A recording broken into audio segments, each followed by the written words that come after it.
नमस्कार दोस्तों, जय माता दी। दोस्तों, मैं हेमलता उपाध्याय आप सभी का अपने चैनल पर बहुत बहुत स्वागत करती हूँ।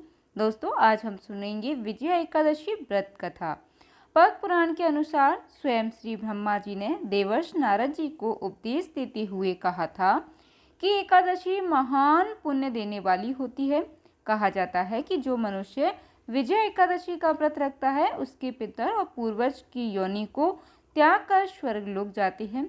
साथ ही व्रती को हर कार्य में सफलता भी प्राप्त होती है और उसे पूर्व जन्म से लेकर इस जन्म के सभी पापों से मुक्ति भी मिलती है। त्रेता युग में मर्यादा पुरुषोत्तम श्री रामचंद्र जी को जब 14 वर्ष का वनवास हो गया, तब वे भाई लक्ष्मण जी की पत्नी सहित पंचवटी में निवास करने लगे। वहां पर लंकापति रावण ने जब माता सीता का हरण किया, तब इस समाचार से भगवान श्री राम और भाई लक्ष्मण अत्यंत व्याकुल हुए और माता सीता की खोज में इधर उधर भटकने लगे। बहुत दुखी होकर घूमते घूमते जब वह अपनी आखिरी सांसें ले रहे जटायु के पास पहुंचे, तो जटायु ने माता सीता के बारे में पूरी कहानी बताकर अपने प्राण त्याग दिए। फिर कुछ आगे जाकर उनकी सुग्रीव से भेंट हुई और उन्होंने बाली का वध किया। फिर हनुमान ने लंका में जाकर माता सीता का पता लगाया और उनसे श्री रामचंद्र जी और सुग्रीव की दोस्ती के बारे में सारी बातें बताईं। फिर लंका से आकर वीर हनुमान ने भगवान राम से सारी बात बताई। तब भगवान श्री राम ने अपनी वानर सेना के साथ लंका पर चढ़ाई करने का निश्चय किया और लंका की ओर प्रस्थान किया। लेकिन जब श्री राम जी समुद्र के किनारे पहुंचे, तब उन्होंने उस विशाल समुद्र को गौर से देखा जिसमें भयानक जलीय जीव जंतु थे और वह सोचने लगे कि इस विशाल समुद्र को किस प्रकार से पार करके अपनी सीता के पास में जल्द से जल्द पहुंच सकूं। विशाल समुद्र को देखकर भगवान ने लक्ष्मण जी से कहा कि हम इस समुद्र को किस प्रकार पार करेंगे। तब लक्ष्मण जी ने कहा, हे प्रभु, आप तो सब कुछ जानने वाले हो। आप यदि पुरुष हो, कृपा यहाँ से कुछ ही दूर कुमारी द्वीप है जहाँ पर वग्धवल्लभ भी नाम के मुनि रहते हैं। उन्होंने अनेक ब्रह्मांड देखे हैं। आप उनके पास जाकर इसका उपाय पूछिए, वे अवश्य ही बताएंगे। भाई लक्ष्मण के इस प्रकार के वचन सुनकर श्री रामचंद्र जी वग्धवल्लभ ऋषि के पास गए और उनको प्रणाम करके उनके पास बैठ गए। वग्धवल्लभ ऋषि ने उन्हें पहचान लिया और पूछे, हे राम, आपका आना कैसे हुआ। तब श्री राम जी ने कहने लगे, हे ऋषि, मैं अपनी सेना सहित यहाँ आया हूँ और राक्षसों को जीतने के लिए लंका जा रहा हूँ, लेकिन समुद्र को पार करने का कोई उपाय बताइए, क्योंकि इस विशाल काय समुद्र को आसानी से पार कर लेना मेरी समझ से परे है। इसी खास उद्देश्य से मैं आपके पास आया हूँ। तब वग्धवल्लभ भी मुनि बोले कि हे राम, आपको अपनी परेशानी से छुटकारा मिल जाएगा। इसके लिए आपको फाल्गुन मास के कृष्ण पक्ष की विजया एकादशी का उत्तम व्रत करना होगा। इस व्रत के प्रभाव से विजय अवश्य ही प्राप्त होती है। हे राम, यदि आप भी इस व्रत को सेनापतियों सहित करोगे तो आपकी विजय अवश्य होगी। तब राम जी ने ऋषि के कहे अनुसार इस व्रत को किया और इसके प्रभाव से लंका पर विजय प्राप्त की। भगवान श्री कृष्ण कहते हैं, हे राजन, जो कोई मनुष्य विधि पूर्वक इस व्रत को करेगा तो तीनों लोकों में उसकी अवश्य विजय होगी। भगवान राम ने वग्धवल्लभ ऋषि के द्वारा बताए गए व्रत की विधि को पूछकर ऋषि को प्रणाम किया और फिर वहां से चले आए और समुद्र के किनारे बैठकर आराधना करने लगे और विजय एकादशी का व्रत करके भगवान राम ने अपनी समस्या का समाधान प्राप्त किया। अब सुनिए तुलसी माता की कथा। और तुलसी माता की कथा केवल एक धार्मिक कथा ही नहीं, बल्कि एक दिव्य मार्गदर्शन है जो जीवन में संतुलन और सुख की प्राप्ति का साधन बनती है। श्री हरि की प्रिय तुलसी माता का व्रत और पूजन व्यक्ति को पापों से मुक्ति कर उनके जीवन में पवित्रता और सुख समृद्धि लाता है। तुलसी माता के बिना किसी भी पूजा की पूर्णता अधूरी मानी जाती है, क्योंकि वह भगवान विष्णु की प्रिय पतिव्रता और भक्तों की रक्षा करने वाली हैं। एक बार की बात है, भगवान श्री राम और माता सीता जी अपने 14 वर्ष के वनवास के दौरान चित्रकूट में आराम कर रहे थे। तब तुलसी माता से मिलने वाले पुण्य फलों के बारे में वे आपस में बात कर रहे थे। बातों ही बातों में माता सीता जी के मन में कुछ प्रश्न उठे, तो उन्होंने भगवान श्री राम से कहा, प्रभु, मेरे मन में कुछ प्रश्न उठ रहे हैं जिनके उत्तर जानने के लिए मेरा मन बेचैन हो रहा है। तब भगवान श्री राम ने कहा, हे देवी, आपके मन में भला कौन से प्रश्न उठ रहे हैं? आप जल्दी बताइए, मैं आपके सभी प्रश्नों के उत्तर और उनका रहस्य भी जरूर बताऊंगा। तब माता सीता जी ने कहा, हे प्रभु, तुलसी को जल कैसे देना चाहिए और तुलसी को जल देने की सर्वोत्तम विधि कौन सी है? तुलसी को जल देने का मंत्र कौन सा है? तब भगवान श्री राम देवी सीता से कहने लगे, हे देवी, तुलसी जी में जल अर्पित करते समय यह 3 शब्द कहें जिससे गरीबी दूर हो जाएगी। एक बार माता सीता ने भगवान श्री राम से तुलसी जी को जल देने के महत्व के बारे में पूछा, तो भगवान ने उन्हें उसका महत्व सुनाया। तब आगे माता सीता जी ने कहा, हे स्वामी, आपने मुझे तुलसी जी को जल देने का महत्व तो बता दिया, परंतु अब मेरे मन में यह जानने की जिज्ञासा हो रही है कि तुलसी को जल कैसे देना चाहिए, जल की सर्वोत्तम विधि कौन सी है, जल देने का मंत्र कौन सा है। कृपया आप मुझे इन सभी प्रश्नों का उत्तर दीजिए। तब भगवान श्री राम ने माता सीता जी से कहा, हे प्रिय, जिस प्रकार से मैंने तुम्हें तुलसी का महत्व सुनाया है, उसी प्रकार से तुलसी को जल देते समय बोले जाने वाले मंत्र का भी बड़ा महत्व है। यह मंत्र केवल 3 शब्दों का है, परंतु इसका प्रभाव बहुत ही चमत्कारी है। जो भी मनुष्य नित्य तुलसी को जल देते समय अपने मुख से केवल यह 3 शब्द बोल देता है, तो साक्षात माँ लक्ष्मी उसके घर में प्रवेश करती हैं और उसकी दरिद्रता दूर करती हैं। उसे धन धान्य की प्राप्ति होती है। देवी, उस मंत्र को बताने से पहले मैं आपको इस मंत्र का महत्व भी बताता हूँ। इस महात्म को सुन लेने मात्र से ही मनुष्य के समस्त पाप नष्ट हो जाते हैं और उसे कई वर्षों तक तुलसी को जल देने का पुण्य भी प्राप्त होता है। इसलिए हे देवी, आप भी इस कथा को ध्यानपूर्वक जरूर सुनिए। तब माता सीता जी ने कहा, हे प्रभु, मैं तो इस कथा को पूरा अवश्य सुनूंगी। कृपया अब आप मुझे तुलसी के मंत्र का महात्म्य सुनाइए। तब भगवान श्री राम कहने लगे, हे देवी, एक समय दिशा में एक अत्यंत शोभायमान नगरी थी। उस नगरी में सुरेश नाम का एक खोटी बुद्धि का ब्राह्मण रहता था और वह पापियों का तो शिरोमणि ही था, सरदार ही था। उसका जन्म एक ऐसे ब्राह्मण परिवार में हुआ जो पाप कर्म करने वाले और शास्त्र ज्ञान से शून्य थे। वह जन्म से तो ब्राह्मण था, लेकिन कर्म से वह अत्यंत दुराचारी था। वो ना तो पूजा पाठ करता, न अतिथियों का सत्कार करता और यहाँ तक कि अपने द्वार पर आए हुए अतिथियों को बिना कुछ दान किए ही निर्दयता पूर्वक भगा दिया करता था। वह सदैव ही पराई स्त्रियों में आसक्त रहता और उसे मदिरा पान करने की भी बुरी लत थी। साथ ही वह मांस भी खाता था। वह दिन में खेतों में काम करके पत्ते बेचकर जीविका चलाता, रात में व्यभिचार करता और इस प्रकार से उस ब्राह्मण ने अपने अनेक वर्षों तक जीवन बिताया।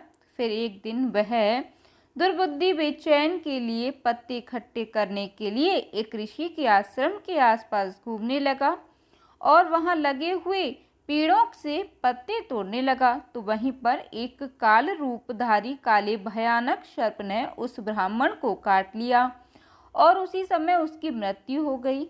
तब उसके बाद 2 यमदूत उसे लेने के लिए उस स्थान पर प्रकट हो गए और उसे उठाकर यमलोक ले जाने लगे।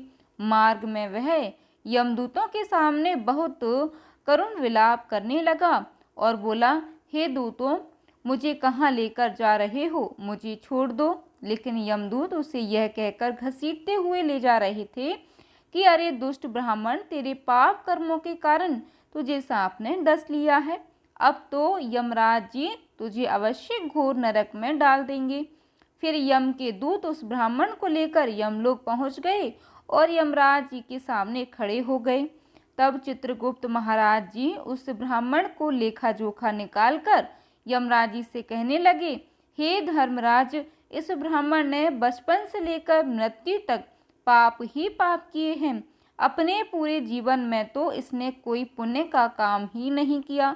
तब धर्मराज जी अपने दूतों से कहते हैं, हे दूतों, इस घोर पाप करने वाले ब्राह्मण को उठाकर ले जाओ और इसे नरक में डाल दो। फिर यम के दूत उस पंडित को लेकर नरक की भयंकर अग्नि में धकेल देते हैं। तो अनेक वर्षों तक नरक में सजा भुगतने के बाद उस ब्राह्मण को अपने दूसरे जन्म में एक बैल का शरीर मिला। बैल का जन्म पाकर वह बोझ उठाने का काम करने लगा। उसका मालिक उसे दिन रात काम करवाने लगा। फिर जब उस बैल की शक्ति कम हो गई तो उसके मालिक ने उसे एक लंगड़े आदमी को बेच दिया। तो उस लंगड़े आदमी ने उस बैल को खुद का बोझ उठाने का काम उपयोग करना शुरू कर दिया। वह उसकी पीठ पर बैठकर दूर दूर घूमता था। इस प्रकार से उस बैल ने 10 वर्षों तक उस लंगड़े आदमी का बोझ उठाया। फिर एक दिन वह लंगड़ा आदमी उस बैल की पीठ पर बैठकर किसी ऊंचे पर्वत पर जा रहा था। उस पर्वत पर बहुत देर तक चढ़ाई करने के कारण वह बैल थक गया, उसकी शक्ति कम हो गई और वह बेहोश होकर जमीन पर गिर पड़ा और अंतिम सांसें लेने लगा। तो वहां पर खड़े लोगों को उस बैल पर बड़ी दया आ गई और वह उसके मुख में पानी डालने लगे। उन्हीं लोगों के एक पुण्यात्मा इंसान भी था। उसने उस बैल का कल्याण करने के लिए अपना समस्त पुण्य उस बैल को दे दिया। तो वहां पर खड़े हुए कुछ और लोगों ने भी अपने अपने पुण्य को उस बैल को समर्पित कर दिया। जब सभी लोग अपना अपना पुण्य उस बैल को समर्पित कर रहे थे तो वही भीड़ में एक वैश्या भी खड़ी थी और यह सब देखकर उस वैश्या ने भी अपना पुण्य उस बैल को दे दिया। फिर कुछ ही क्षणों में के बाद उस बैल की मृत्यु हो गई और फिर उस स्थान पर यमदूत आए और उस बैल के शरीर से उस ब्राह्मण की आत्मा को निकालकर यमलोक ले गए। यमलोक में ले जाकर उसे यमराज जी के सामने खड़ा कर दिया। फिर चित्रगुप्त महाराज जी ने उसका लेखा जोखा देखा तो आश्चर्य में पड़ गए, क्योंकि वैश्या के द्वारा दिया गया पुण्य सबसे अधिक बड़ा था और उस पुण्य के प्रभाव से उस ब्राह्मण के सभी जन्मों के पाप नष्ट हो गए थे। फिर यमराज जी ने उस ब्राह्मण के सारे पाप क्षमा कर दिए और कहने लगे कि हे ब्राह्मण, उस वैश्या ने तुझे अपना पुण्य देकर तुझ पर बड़ा उपकार किया है। केवल उसी के पुण्य के कारण तुम्हारे सब जन्मों के पाप नष्ट हो गए हैं। और फिर यमराज जी ने उसे एक बार फिर से मनुष्य योनि में जन्म प्रदान किया। इस बार उसे पृथ्वी पर एक उत्तम पंडित कुल में जन्म मिला। उस महापन के प्रभाव से उसे इस नए जन्म में पूर्व जन्म की सारी बातें याद आने लगी।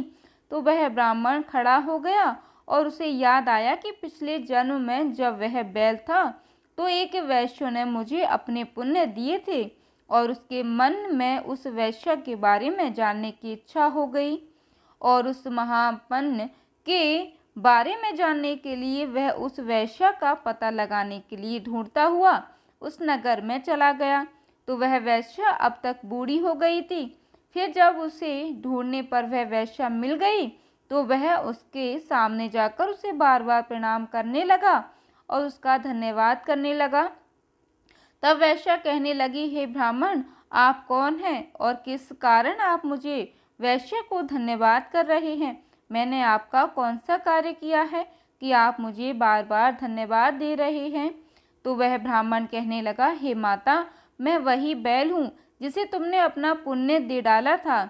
अपने पाप कर्मों के कारण मुझे पिछले जन्म में बैल का जन्म मिला था और उस पर्वत पर जब मैं मुझे अपना पुण्य दान दिया था और तुम्हारे पुण्य प्रभाव से ही आज मुझे फिर से मनुष्य जन्म मिला है। तुम्हारे द्वारा दिए गए उसी पुण्य के कारण मुझे अपने पूर्व जन्म की सारी बातें याद हैं। लेकिन हे माता, मैं आज यहाँ पर यह जानने के लिए आया हूँ कि आपने मुझे उस समय न कौन से पुण्य दान दिया था जिस कारण मेरे सभी जन्मों के पाप खत्म हो गए। मैं उसी पुण्य के बारे में जानना चाहता हूँ। ब्राह्मण की बात सुनकर वैश्या ने कहा, हे ब्राह्मण, मैंने तो अपने जीवन में कभी कोई पुण्य काम नहीं किया, परंतु मेरे घर में एक तोता है जो पिंजरे में रहकर हमेशा कुछ बोलता रहता है और उसी को सुनकर मेरी अंतरात्मा पवित्र हो गई। उसी तोते के द्वारा बोले गए मंत्र का पुण्य मैंने तुम्हें दान में दे दिया था। फिर वह वैश्य और पंडित उस तोते के पास गए। तब वहां जाकर ब्राह्मण ने उस तोते से पूछा, हे तोते, तुम कौन सा मंत्र बोलते रहते हो जिससे हमारे जीवन का उद्धार हुआ है? यह मंत्र तुम्हें किसने सिखाया और इस मंत्र का क्या अर्थ होता है? तब उस तोते ने अपने पूर्व जन्म का वृतांत सुनाना आरंभ किया। वह तोता कहने लगा, हे ब्राह्मण, पिछले जन्म में मैं एक पंडित था। मैं अपने ज्ञान के अहंकार में अंधा हो गया था। मैंने कभी गुरुजनों का आदर नहीं किया, सदैव ही उनका अपमान किया। मुझे अपने ज्ञान पर इतना ज़्यादा गर्व हो गया था जिस कारण मेरे अंदर क्रोध और अधिक बढ़ गया था और मारे क्रोध के मैं सभी से द्वेष करने लगा। अन्य मनुष्यों को मैं तुच्छ समझने लगा और विद्वानों का तो भरी सभा में भी अपमान करने लगा था। फिर समय बीतने पर मेरी मृत्यु हो गई तो मुझे यमलोक ले जाया गया। पूज्य जनों के गुरुजनों का अपमान करने के कारण मुझे तोते की कुल में डाल दिया गया और मेरा जन्म एक तोते के रूप में हो गया। मेरे पाप कर्मों के कारण छोटी अवस्था में ही मेरे माता पिता से वियोग हो गया। फिर मैं पेड़ की डाल पर बैठकर रो रहा था तो उसी स्थान से कुछ ऋषि जा रहे थे। उन्होंने मेरी दैनिक पुकार सुन ली और मुझे लेकर अपने आश्रम में चले गए। वहाँ उस आश्रम में उन्होंने मुझे एक सुंदर पिंजरे में रखा और मेरा बहुत अच्छी तरह से ख्याल रखा। वह मुझे रोज भोजन दिया करते थे, पढ़ाते थे। उस स्थान पर बहुत सारे ऋषि मुनि और उनकी स्त्रियां और बालक सभी रोज तुलसी के पौधे को जल देते थे और तुलसी के सामने एक मंत्र का जाप किया करते थे। उन्हीं के मुख से बार बार उस मंत्र को सुनकर मैंने उसे रट लिया और तब से मैं उस मंत्र को जान गया हूँ और वही मंत्र मैं दिन रात बोलता रहता हूँ। उस मंत्र के प्रभाव से मेरी कभी मृत्यु नहीं हुई और मेरी आयु आज 100 वर्ष की हो गई है। मैं इतने वर्षों तक जीवित रहा। फिर एक रात को एक चोर उस स्थान पर आ गया और उसने मुझे वहां से चुरा लिया। फिर इस वैश्या ने मुझे उस चोर से खरीद लिया और इस वैश्या के घर पर आने के बाद भी मैं उस मंत्र को बोलता रहता हूँ, जिसे सुनकर इस वैश्या का मन भी पवित्र हो गया और इसने वैश्या का काम छोड़कर भगवान श्री हरि का भजन कीर्तन करना प्रारंभ कर दिया। भगवान की भक्ति करना प्रारंभ कर दिया और उसी मंत्र के प्रभाव से इस वैश्य की आत्मा भी पवित्र हो गई। हे ब्राह्मण, उस मंत्र के पुण्य से जब आप भी मुक्त हो गए, इस प्रकार से तोते ने उस ब्राह्मण को और वैश्य को सारा वृतांत सुना दिया, जिसे सुनकर वह पंडित और वैश्य दोनों ही अत्यंत प्रसन्न हुए। फिर वे दोनों ही रोज तुलसी को जल देकर उस मंत्र का जाप करने लगे। फिर वह तोता, वैश्य और वह ब्राह्मण तीनों उस मंत्र के प्रभाव से दिव्य विमानों में बैठकर भगवान श्री हरि विष्णु को के लोक को चले गए। यह सारा वृत्तांत सुनाकर भगवान श्री राम कहते हैं, हे देवी, देखा आपने, केवल तुलसी के इस मंत्र के प्रभाव से ही तोते, उस वैश्य और उस पंडित के सभी पाप नष्ट हो गए। इसलिए सभी मनुष्य रोज तुलसी को जल देते समय एक मंत्र का उच्चारण अवश्य करें। हे देवी, वह मंत्र इस प्रकार है, जिसे आप भी ध्यान से सुनिए। ओम श्री हरि प्रियाय नमः। ओम श्री हरि प्रियाय नमः। ओम श्री हरि प्रियाय नमः। जो भी स्त्री नित्य तुलसी के समक्ष इस मंत्र का उच्चारण करेगी, वह सौभाग्यशाली बनेगी। जो भी पुरुष तुलसी के सामने इस मंत्र का उच्चारण करेंगे उसे अपार धन की प्राप्ति होगी। जिस घर के सामने नित्य तुलसी की पूजा की जाएगी उस घर में साक्षात माता लक्ष्मी का वास होगा। तुलसी जी का यह मंत्र राजकल्पतरु है। यह समस्त फलों को प्रदान करने वाला है, इसलिए जो भी तुलसी के सामने इस मंत्र का उच्चारण करेगा उसे संपूर्ण सिद्धियां प्राप्त होंगी। स्त्रियों को सदैव स्नान करके अपने बाल बांधकर मांग में सिंदूर भरकर नित्य तुलसी को जल देकर इस मंत्र का उच्चारण करना चाहिए। रोज तुलसी के पौधे की परिक्रमा करने के साथ ही सभी पाप नष्ट हो जाते हैं। रोज शाम के समय तुलसी के पास दीपक जलाएं और तुलसी के पास बैठकर भगवान विष्णु की आराधना करें। तुलसी के पास दीपक जलाने से मनुष्य को धन धान्य की प्राप्ति होती है। हजारों अमृत के घड़ों से नहाने पर भी श्री हरि की इतनी तृप्ति नहीं मिलती जितनी मनुष्य के द्वारा तुलसी के एकमात्र एक पत्ता चढ़ाने से ही मिल जाती है। 1000 गायों के दान से मनुष्य जो फल प्राप्त करता है वही फल तुलसी के पत्ते के दान से पा लेता है। तो इस प्रकार भगवान श्री राम ने माता सीता जी को तुलसी जी का महत्व सुनाया। तो यह थी दोस्तों तुलसी माता की कथा। सभी मिलकर प्रेम से बोलिए तुलसी मैया की जय, विष्णु भगवान की जय।